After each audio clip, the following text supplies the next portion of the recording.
જો ભૂલે ચૂકે income ટેક્સની notice આવી ગઈ ને તો તમારું પ્લાનિંગ ઉપર પાણી ફરી જશે. જય સ્વામિનારાયણ. આવી ગયો રવિવાર, આવી ગયા રવિભાઈ. છેલ્લા ઘણા સમયથી આપણે એક શરૂઆત કરી છે, સુવાક્યથી શરૂઆત કરી આપણે વિડીયોની.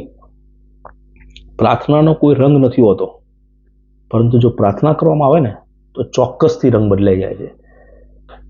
વિડીયોની શરૂઆત કરતા પહેલા આપનો પરિવાર આર્થિક રીતે સુખી, સ્વસ્થ અને સંપન્ન બની રહે એ બદલ ભગવાન સ્વામિનારાયણ ચરણોમાં પ્રાર્થના. આ વિડીયો એબીસીડી ભાગ 4, ભાગ 1, ભાગ 2 અને ભાગ 3 ને 12,000થી પણ વધારે લોકોએ નિહાળ્યો, અદ્ભુત પ્રતિસાદ આપ્યો. આ છેલ્લીથી બીજો ભાગ છે, હજી એક ભાગ બાકી રહેશે. તો શરૂઆત કરીએ. ક્યુ ફોર ક્વોલિટી ઇન્વેસ્ટમેન્ટ. ગમે ત્યાં, ગમે તેટલું, ગમે તેમ રોકાણ કરીને પામર મનુષ્ય શું પામવા માંગે છે એ કોઈને ખબર નથી. તો પોતાના ભવિષ્ય અને પોતાના પરિવારને દાવ પર શું કરવા લગાવો છો?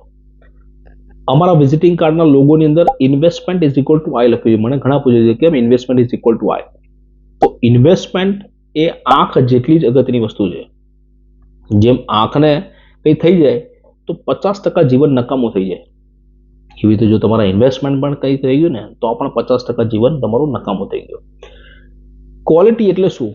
વળતરની ગણતરી, ફુગાવાની અસરને નાબૂદ કરે, સરકારના નીતિ નિયમો પ્રમાણે રોકાણ થાય, પારદર્શિતા હોય, લિક્વિડિટી હોય, ફ્લેક્સિબિલિટી હોય અને પારદર્શક મેનેજમેન્ટ હોય, પ્રામાણિક હોય અને ભવિષ્યમાં પણ એવું કોઈ જોખમ ઊભું ના થાય એવી વસ્તુ હોય, એમાં રોકાણ કરવું, એનું નામ કહેવાય ક્વોલિટી ઇન્વેસ્ટમેન્ટ.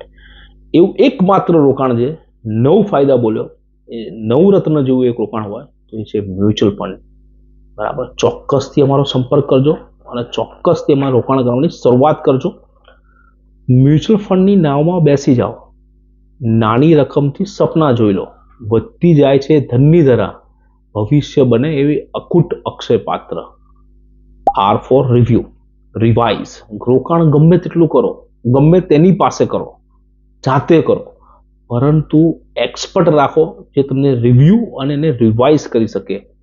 બધા લોકો MBA નથી હોતા, પણ છતાં બધા લોકો MBA પોતાની જાતને માનતા હોય છે. MBA એટલે મને બધું આવડે, એવું હોતું નથી.